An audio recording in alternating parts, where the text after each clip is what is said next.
Buenos días, alumnos. Vamos a seguir hablando un poquito sobre el encastre, algunos detalles que me gustaría que tengan en cuenta.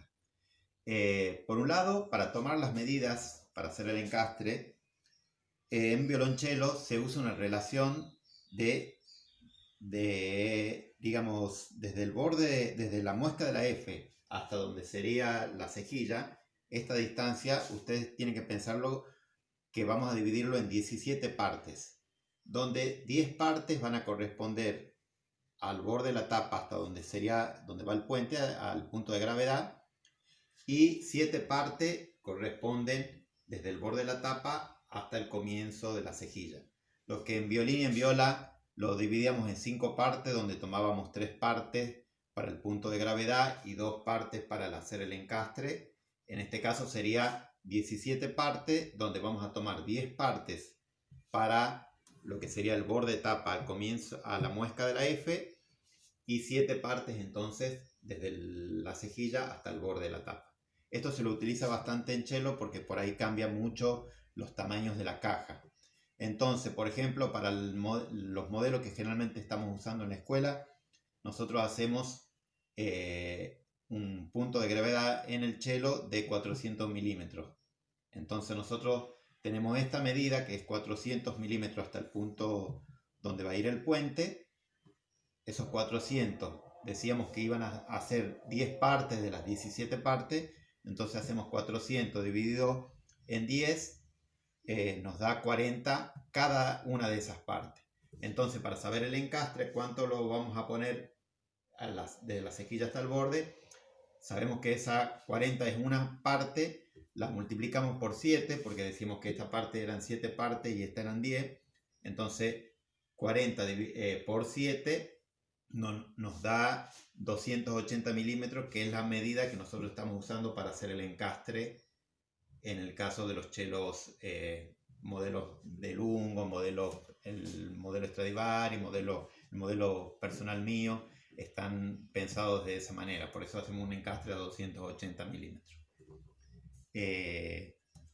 Otro detalle que ya lo vimos un poco en lo que yo les fui pasando anteriormente, pero para que lo tengan un poco más claro, en el momento que estamos haciendo el encastre, saben que tienen que tener en cuenta primero siempre el ancho de las patas del puente. Nos va a servir el puente en realidad para hacer el encastre. Ya saben que las patas del puente, en el caso del cello, se van a expandir más o menos 1 milímetro, y que esas patas nunca pueden pasar digamos, el margen de lo que serían los agujeros de las Fs del cello.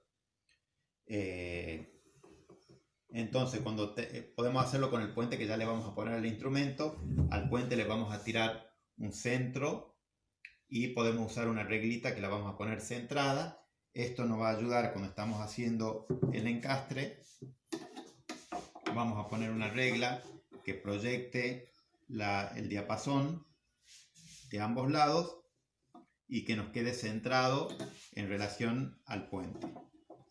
Esto nos ayuda mucho para hacer el encastre en el caso del violonchelo, porque esta distancia es muy alta, entonces por ahí si nosotros queremos ver de esta forma como hacemos en otros instrumentos, por ahí nos confunde bastante. Entonces esto es una gran ayuda y nos hace que el trabajo quede bien centrado. Otro detalle que yo le había puesto ahí en archivo para que vean del libro de Weissart, es cuando estamos, generalmente en el caso de los violonchelos, la inclinación del mango va a ir inclinado para el lado de los graves. En violín por ahí se hace generalmente para el lado de los agudos, y en el caso de los chelos sería hacia los lados de los graves.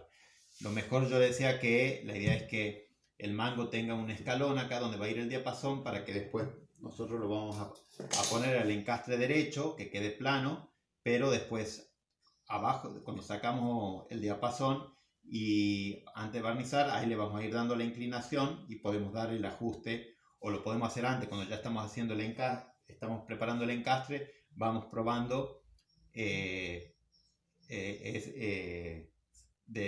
sacar el diapasón y en la base darle una inclinación por el lado de los graves para que sea más cómodo para el ejecutante. Una de las medidas que se toma, que está en el libro de Weiser que yo les puse, se utiliza este puente falso, donde va a simular lo que sería la proyección que va a tener el puente y lo que habla, porque en los violonchelos va a cambiar mucho esta medida, porque hay chelos que tienen la cintura más ancha o más angosta, entonces depende de cada chelo, hay que tener en cuenta cuánto va a ser la inclinación que va a tener el mango hacia el sector de los graves. Lo importante es que nosotros cuando proyectamos la línea de lo que sería el arco del cello, que las cerdas van tocando la primera sin llegar a tocar la segunda y nos tiene que dar una libertad del arco desde el borde de la tapa a donde comienzan las cerdas del arco, tiene que tener mínimo una altura de 4,5 centímetros. Puede ser, lo ideal sería 5,5, pero 4,5 sería la medida mínima. Entonces depende de eso, en cada cello hay que tenerlo en cuenta eso para ver cuánto le vamos a dar la inclinación para el lado de los graves, ¿sí? Porque si no también hay riesgo de que la cerda toquen en la C del violonchelo, y también si es mucha la inclinación, también para la comodidad del músico, de que no tengan que levantar mucho el brazo. Entonces por eso hay que hacer tener esas cosas en cuenta. Por ejemplo, el maestro Amighetti nos decía que en los violonchelos tradicionales, quizás dándole 0,5 milímetros a la base donde va a ir asentado el diapasón hacia el lado de los graves, con eso alcanzaba en muchos chelos. Pero en el libro de Weiser generalmente le dan más, le dan una diferencia acá de 3 milímetros para hacerle esa inclinación, después a todo irlo controlando. Bueno, eso lo van a tener que tener en cuenta, depende del modelo que elijan, para ver cuánta es la inclinación que le van a dar. Bueno, las medidas tradicionales que ya les decía serían 2,80 desde el borde de la tapa al comienzo de la cejilla. Esta medida, desde el comienzo del borde a donde comienza la trastiera, en los libros van a ver que va desde 19 milímetros hasta 23. Yo lo estoy haciendo en 19, me parece una buena medida. La proyección del mango del diapasón a donde va el puente generalmente es en 80 a 83. Yo lo estoy haciendo en 81, me parece que es una buena medida, pero varía entre eso, entre 80 y 83 milímetros sería la proyección. Bueno, y otra medida que pueden tener en cuenta es lo que va a entrar el mango en la caja, que va a ser cerca de 13 milímetros.